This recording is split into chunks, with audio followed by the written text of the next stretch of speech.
Hi, this is Dr. Kimberley Linert, author of Visualizing Happiness in Every Area of Your Life and host of this podcast, Incredible Life Creator. And today, my guest is Miss Emily Jaenson. Hey, Emily. Hi, Kimberly. Thank you for having me. Yes. And just so people can get to know you, I'm going to go ahead and read your bio and then we'll get started. So, Emily Jaenson has been called a next level motivator and inspirational leader. She lives up to her motto, be so good they won't forget you. Her wildly successful TEDx talk, 6 Tips for Building Your Confidence, garnered 3 million views in 1 year and was number 12 on the list of most watched TEDx talks of the 16,000 uploaded to the TEDx YouTube channel in 2022. She is frequently called upon to speak and consult on how to create more confident, goal-driven employees by Fortune 500 companies, sports organizations, and national conferences. She teaches strategies that create more confident employees who experience less fear and anxiety, have increased motivation, have greater resilience, improve relationships with colleagues, and bring their authentic selves to work. Emily's book, Let's Go, A Guide to Increasing Your Confidence, will hit bookshelves spring 2024. Emily emerged onto the scene as a leader in the sports industry when she was named general manager of a AAA baseball team in minor league baseball, the first female to hold this role in nearly 20 years. Well, welcome to the podcast. Just so people can actually really get to know you, because we have our bios, but then we have our stories. So tell us how you started out. You kind of been pivoting a little bit. You were starting in sports and then talking to people about confidence. So just tell us your story. Sure. So I'm a small town girl from Lake Villa, Illinois, a tiny town of 3,300 people in Northern Illinois. And while I had an incredible childhood, it was small. It was comfortable. My parents were amazing. I had great friends, went to, the local high school and had big dreams of what could come next for me in my life. But I lacked a few things. I lacked resources, connections, access, and most importantly, confidence. I had confidence to be a part of teams, of sports teams at my high school, like a lot of kids, but anything beyond that, I was too shy. Kimberly, I was too shy to even order a pizza because I didn't want to talk to a stranger on the phone. And my high school counselor encouraged me to apply to University of Illinois, and I got in. Went to college at U of I, and I remember walking in to my dorm room my freshman year and thinking, I wasn't sure, what was next. But the girls across the hall from me were already sophomores because they had scored so high on their AP tests. And I just thought, like, wow, I was feeling, like a minnow in an ocean. And now I'm feeling like I don't know if I'm going to make it. There's all these people who are smarter than me and who have more resources than me. Who am I and what can I do? And through a lot of, I think, work and grit, I realized that, I can reach my dreams too. Why not me? I just have to put in the effort. And so I started to put in the effort to become a more confident person. And I did. I landed a role with the Chicago Bulls after graduation, selling season tickets there. That's where I really got my foothold in the sports industry. Went on to work in nonprofits, planning major events, selling sponsorships, meeting with heads of companies and pitching them on why they should give money to, our resources to help these families. And then, further down the twists and turns that your career can take, I found myself in Reno, Nevada, taking a job as an account executive with the Reno Aces, the AAA affiliate of the Arizona Diamondbacks. And at this point in my career, I had 8 years experience in the industry, but I took a almost an entry-level position because I realized one thing, like sometimes when you're entering a new role or a new market, you might have to take a step back to propel yourself forward.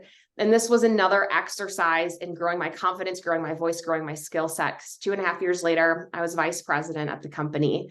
And as luck would have it, as life would have it, my husband got a job in Houston, Texas. So we moved to Houston, and I cut my teeth in major events in the city of Houston, which was incredible.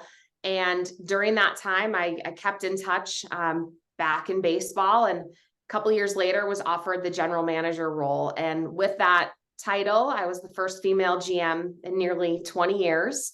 And with that role came something that a lot of people are uncomfortable with, and that's public speaking.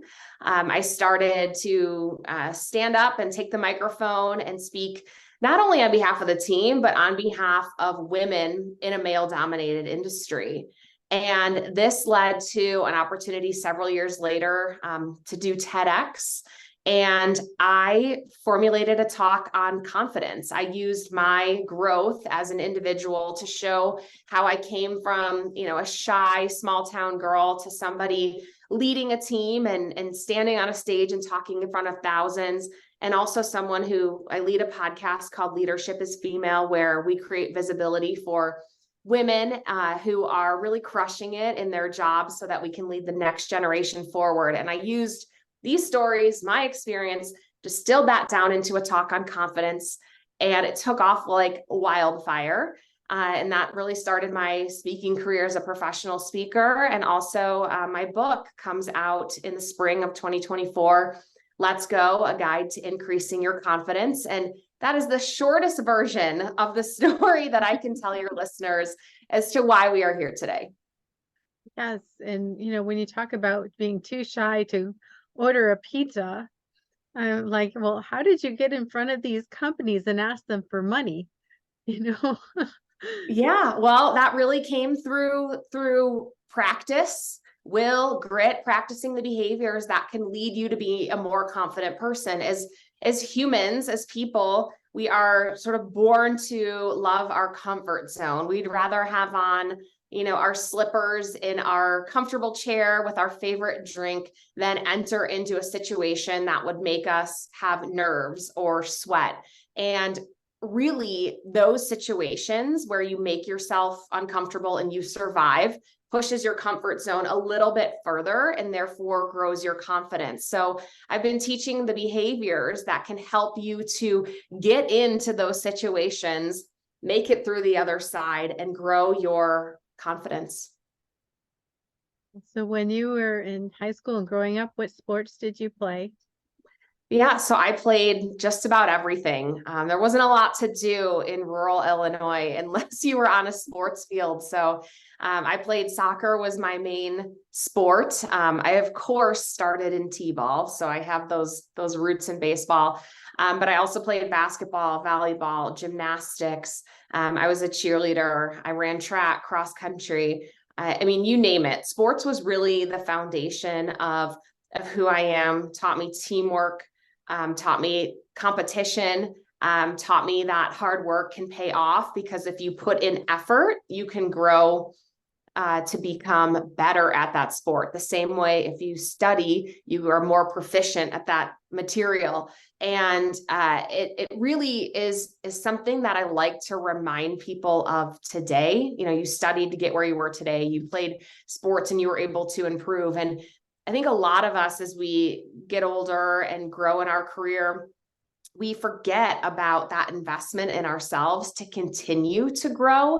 Mm-hmm. And I think it's vital to live really big, fun, fulfilled lives. You have to keep pushing. You have to keep pursuing more. And I think that used to come naturally to us when we were younger. You're pushed through school, or you're on a team and you're required to go to practice. But as we get older, we just kind of get comfortable. And I think that can lead to unhappiness. It can lead to anxiety. Decreased motivation is never fun. And I want to change that. Yeah, because when I think about that, it's so easy, especially as an adult. You don't have anyone pushing you, when you just want to procrastinate, or you're dissatisfied, you're uncomfortable, you're really not happy with your life. But what do we do instead? We distract ourselves. We go on the internet, or we play a video game, or do just mindless things. Or if you're at work, you just check emails instead of being productive. But a really happy person is always really wanting more, because you're not going to be happy just sitting where you're at. Mm-hmm. Yeah, it's so true. And you're spot on when you talk about we distract ourselves, right? That's why it's so easy to pick up our phone and scroll, or, read the news, or hop on social media, or watch a TV show. And trust me, like, I'm a fan of Netflix. However, it is isolated to like a small time during my day when I want to unplug and unwind. So I totally agree with you. We live in this distracted society, which I think really contributes to overall unhappiness. I mean, today they say that people are more unhappy than ever before, which I think is such a tragedy, because we have more access to people and information and things to do and ways to get there than ever before. Exactly. So some people get confidence just by learning something new and mastering it. But there's a different kind of confidence, that confidence in yourself, the identity you're being. So when you were younger, and I can relate because I was very shy growing up, I was the listener. That was my identity. But as an adult, not only do you have to get confidence by getting better at what you do, but you actually have to change your identity. So when you're working with people, how do you help them with that? I really talk about like the sort of the root of where this is all coming from. One, I don't believe that confidence is something you're born with or you're not. I think it's a skill set that you can grow over time, and you really need to dig in. And I'm sorry, hold on. Anders, my kids just came home from school. All right. I know how to count to 10 in German. Okay. 1, 2, 3, 4, 5, 6, 7, 8, 9, 10. Good job, honey. Okay, can you leave and close the door, please? Yeah. Okay. That's okay. That's all right. Do you remember what I just I asked mentioned I'm a mom of 3 kids. That was impressive, though. My 6-year-old learned how to count to 10 in German. So that's very exciting. Okay, so how do I help people who want to improve their confidence but aren't quite sure where to start? I think first and foremost, we've got to recognize that confidence is a skill set. It's not something that you're born with or not. It's something that can be grown over time by practicing these behaviors. I do think that first and foremost, you have to find your why. You have to know why you want to do something before you can find the courage to enter into the arena. And I don't think that has to apply to only like big goals, big scary goals. I think it can apply literally anywhere in your life. Why are you working? Well, I've got to make an income for my family. Why do you spend money on that car? Well, it's important for me that I can get to and from work, or picking up my kids, or to the grocery store safely. Why do you exercise? Well, it's important for me to keep a healthy mind and body. All of these things in our lives, like there's a reason or a motivation behind it. So first and foremost is identifying the why. Mm-hmm. Second is endeavoring to do that thing. And the thing is not always going to be easy. There will be challenges that stand in your way to getting to the gym, to exercise. Lots of things are going to pop up in your way, but if you have a why you want to do that, you can get there. And the exercise is probably a part of some larger goal that you have in your life. Let's say, you're leading a team, you're a manager at work, and you have to have a difficult conversation with one of your staff members. There's some issue in the workplace. Why are you going to have that conversation? There's a whole list of reasons why you need to have it, but you might feel like, oh my gosh, I can't do it. Mm-hmm. But when you think back to, okay, I've been hired to do this job. The company is trusting me to lead this team. I owe it to this person to tell them the truth. And to help them to become a better, performer, better individual, I need to have this conversation so that you can have that kind of self-talk before you enter. And then I teach these different tips on how to like engage in these difficult moments. And one of my favorite ones is 3, 2, 1, go. Real simple, very, very simple, but it is a tried and true tactic. If you count yourself in, so let's say you and I, Kimberly, like I need to deliver some information to you.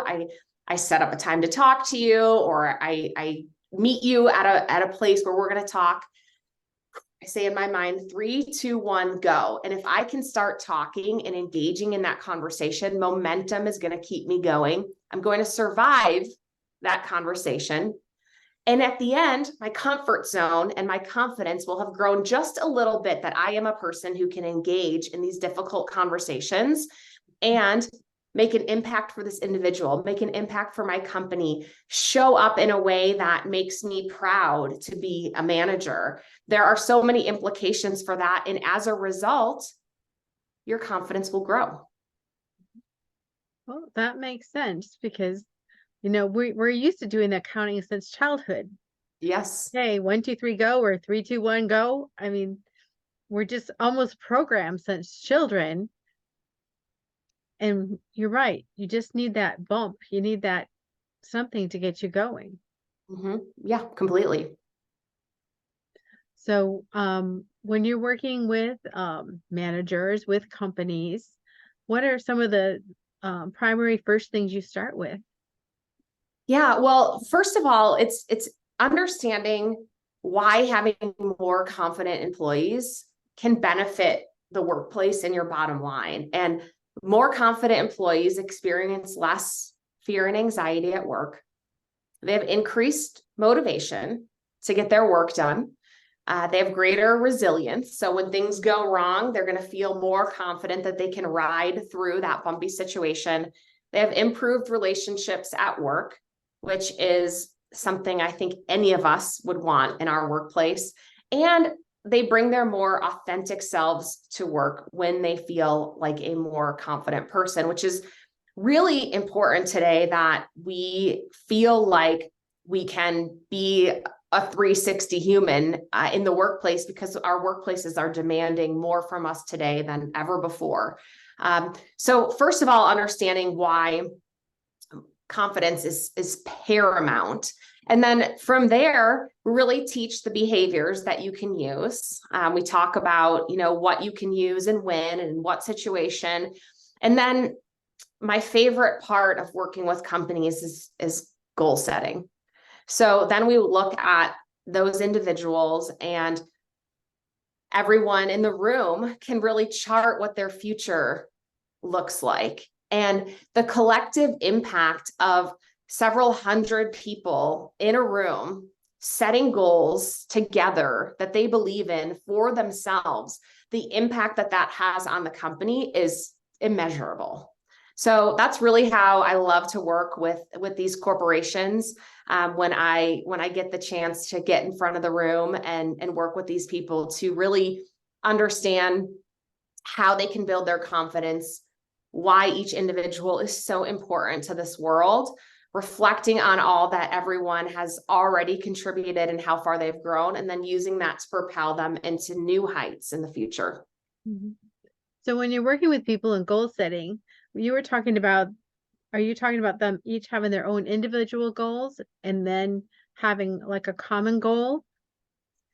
So it's for the individual. I think that, and if companies are setting goals, most of the time you're working one-on-one with your employee to set their goals for, let's say, the sales team, or something that's pretty tangible for the company. But I think if you take a greater look at that individual for their personal and professional self, you are going to get more out of that person. So we look at personal and professional goals for the individual, and then the collective impact of everyone in that room working on themselves and working on their impact on the company collectively is incredible.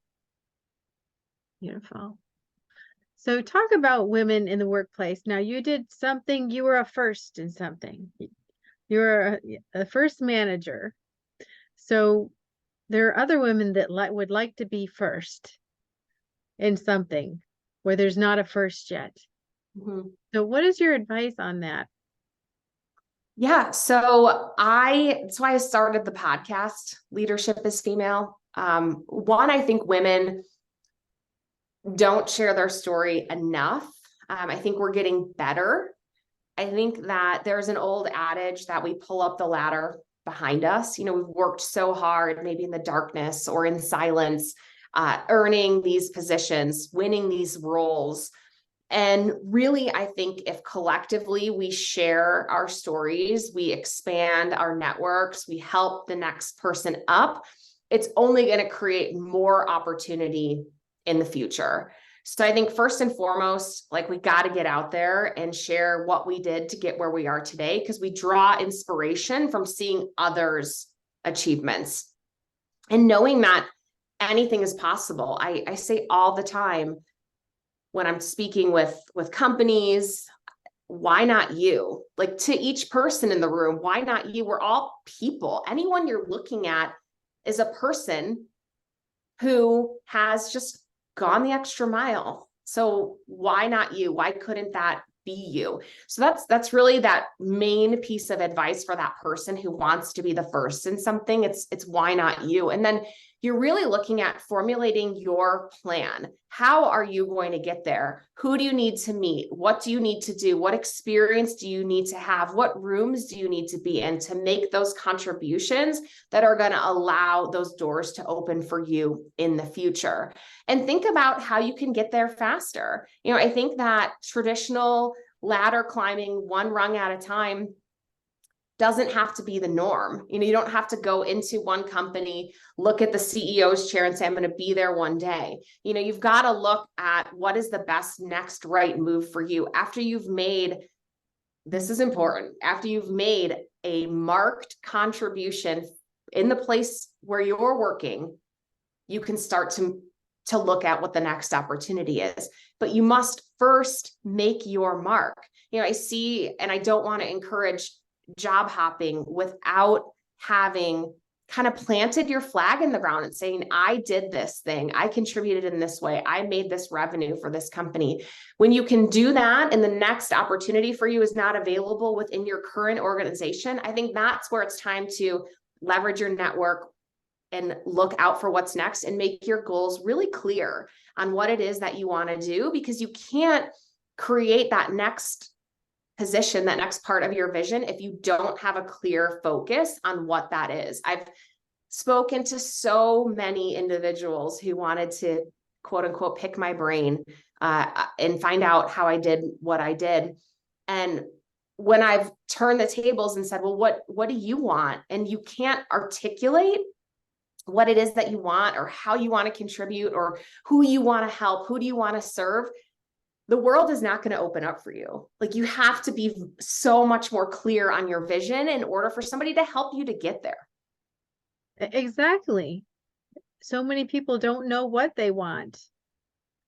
And they can't get there because they don't know where they're starting and they don't know where they're going.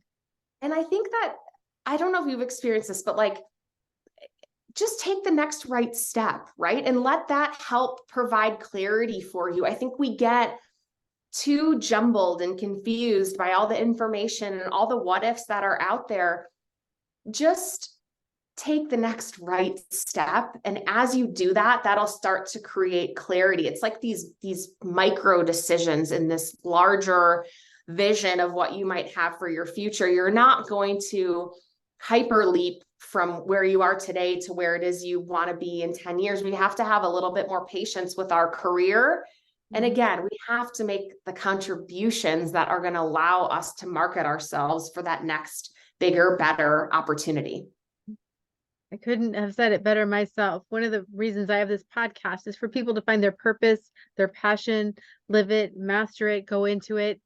And I want them to see the pivots. I want them to see that you don't start with the job out of college, high school, and then become the CEO unless you're opening your own company. But usually that's not the way it is. There's so many pivots and people think, well, that person's so successful. How could I ever be like them? But like you said, they could be just like you or do something similar because everybody has the same potential. They just have to. And I would say they could be just like me, but be you, right? Like you can have this aspiration of what it is you want to do with your life, but you still want to be you. You don't want to be me. You don't want to be Dr. Kimberly. Like you want to be the best version of yourself. And the only person that we're in competition with is ourselves. That's it. Like be better than you were yesterday. And rather than competing with other individuals, which is one of the behaviors that I teach when we talk about confidence, like stop competing with everyone else and start supporting them, start cheering them on. And when you do that, something shifts like in your mind and in the universe almost to be like real, pie in the sky. But like when your vision is focused on like, wow, good for her. She got that promotion. She did that thing. She earned her doctorate. She's getting her master's. She had a baby, whatever it might be, like good for her. I'm so genuinely happy for that person. You're not in competition with them. That's their life, not yours. And support them. And when it becomes your time that you do something great and you want to share an accomplishment, it's going to feel amazing to have a group rally around and support you for what you did. You're going to want that kind of support. So show that for others, and that will help grow your confidence as well, to know that you're not in competition with anybody else. That's huge. I just love all the things you're saying because they're so deep.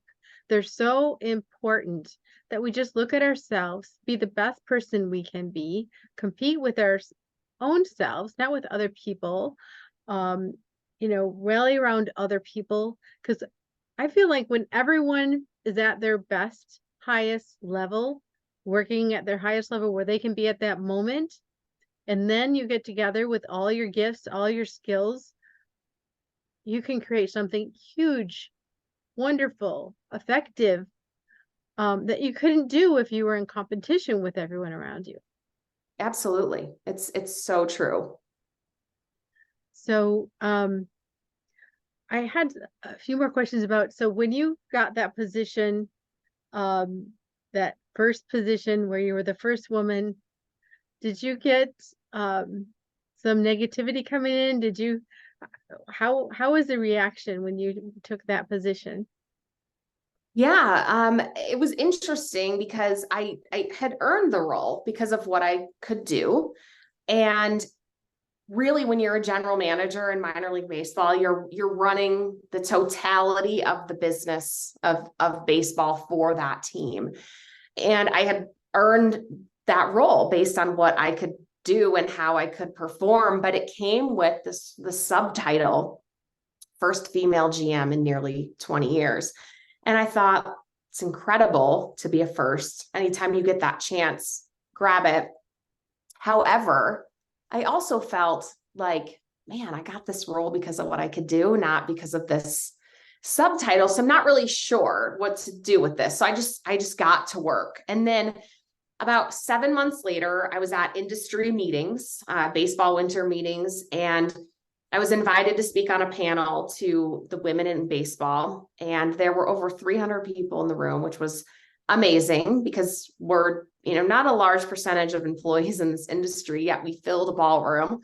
And I talked about my story and shared what I had done to get there and, some other things about my work, my home, my kids. And after the panel had ended, I left the stage and I kind of walked out into the middle of the room, and a line had formed in front of me like it usually does, like after a talk or panel. And one woman after another said, I didn't know that I could hold that position until I saw you. I thought only men could have it. And that's where things really like exploded for me, that I was like, man, I get it now. Like I need to keep showing up and speaking up so that we have visibility that like women do this job too. And if I can go out there and do great work to back up everything I'm saying, like, it's going to make more space for women, and it's not going to be such a shock. And yeah, I've got lots of crazy stories about assumptions that were made about me. Are you a player's wife?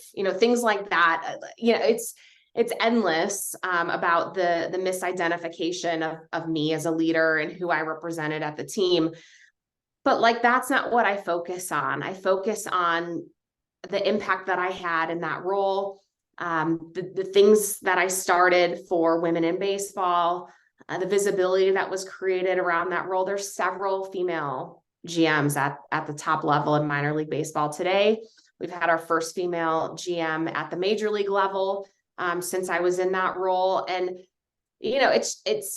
it's how we lead her forward, and it's how we create great allies in men, is by like doing great work, being really smart, like showing up as yourself, like really just doing what we can already do in those roles and talking about it so that it becomes just normal, right? Like, there's no misrepresentation of who's in charge, and they're not looking at, someone I manage standing next to me and assuming like he's the boss, right? They know that it's me. So it was an interesting ride for sure. But it was such a great time in my career, and one that I love to speak about, and just encourage women, like, go after it. And then when you get there, like, bring other people along. Beautiful. Is there something about women that brings something different to that role? Because, Yeah. I know, like, for years, nurses were mostly women, but now we have so many wonderful men nurses. But for years, it was just women. So what do women bring that's a little different, that adds a little spice, a little something different? Well, I think women are amazing leaders, because, just generalizing, women have a really, really great level of emotional intelligence, where we can really read a room, read a situation. We're very in tune outside of ourselves, rather than just inwardly, which I think makes great leaders. We think about all the details in baseball and in events. There's endless amounts of things to get done. I think women are also very resourceful. I think that we're not afraid to learn something new, especially in the game of baseball. It's a historic game with a storied history, with a lot of people who don't want to change. And what women bring to the table is they're not afraid to change. Like, if there's a better way to do it, let's try it. Let's look at the data. Let's see if we can streamline this process. Like, we're not afraid to shake it up, and that can lead to higher revenues, lower expenses, greater fulfillment for the people that you manage in their roles. The upside is endless. But I mean, ultimately, I think it's finding the right person for the job. And finding the right person requires a diversity of thought and approach to your hiring. Don't just, to use an old adage, don't just bark up the same tree. If you ask the same guy for a referral, or the same recruiter for a referral, you're going to get the same types of candidates over and over and over again. So think about how you can diversify that process so you can interview and open your mind to a more diverse opportunity for talent. I love that. So at this point, I would like you to tell people what your offers or your services are now, how to contact you. Yeah, thank you so much for the opportunity to be here on the show, and for asking that question. So my website is emilyjaenson.com. It's Emily, JAENSON.com. And on my website, you can find an opportunity to pre-order my book, which comes out in spring of 2024. It's called Let's Go, A Guide to Increasing Your Confidence. The early reviews are in, and people are saying it's the right book for right now. And I encourage everybody to order a copy. I'd feel so grateful if you supported me in that manner. I also do professional speaking, and I love to deliver this type of information, confidence boosting behaviors, goal setting, working with small teams to doing keynotes in rooms of a couple thousand people. I really bring the energy and just love to make a difference. So really professional speaking, my book. Please follow my podcast, Leadership is Female, where we're bringing amazing interviews with women who are in leadership positions around the globe so that you can improve in your life, in your workplace. And I'm always doing something, Kimberly. So check out my website, follow me on Instagram. Also at Leadership is Female is the way to find me. And I would just love it if you reach out and connected and thought about me for speaking or picked up a copy of my book. All right. Well, now I want to ask you a personal question. What gives you the most happiness and fulfillment in your life right now? That's a great question. And the list is long. I'm very happy to say. I think that I've really tried to be mindful of practicing gratitude over the last couple of years, and it makes a tremendous impact. It's very simple. You just write down 3 things every day. But what brings me the most happiness, I've got 3 children who I adore. They're young, they're all under 10, and I am in it, and it is incredible. It's also very hard. I'm not going to shortchange that, but it's worth it. I have an amazing husband, and personally, I'm always setting new big goals. So I'm running a marathon in February. Training for that run brings me great joy. I've got some big goals for my business, for my family, for myself. I really love to push myself and then celebrate when I get there. And that brings me a lot of joy. Wonderful. Well, thank you so much for being on the podcast and for all your wisdom. And I've really enjoyed our conversation. Me too. Thank you so much for having me. I really appreciate it. So I have one last question before we finish. What is your best advice on living an incredible, amazing life? My best piece of advice for living an incredible, amazing life would be gratitude. There's just some days you might just be grateful the sun is shining, or, you find a cool looking cloud in the sky. Like, it doesn't have to be these big, incredible things in your life. I think finding gratitude, finding appreciation in the small things, a smile. I'll tell you, one of my favorite things is every week when you're trained for a marathon, you have to do a long run, and it's long. Like tomorrow it's 16 miles. And I could look at it and think, oh boy, like, what did I sign myself up for? It's freezing here. I don't want to do that.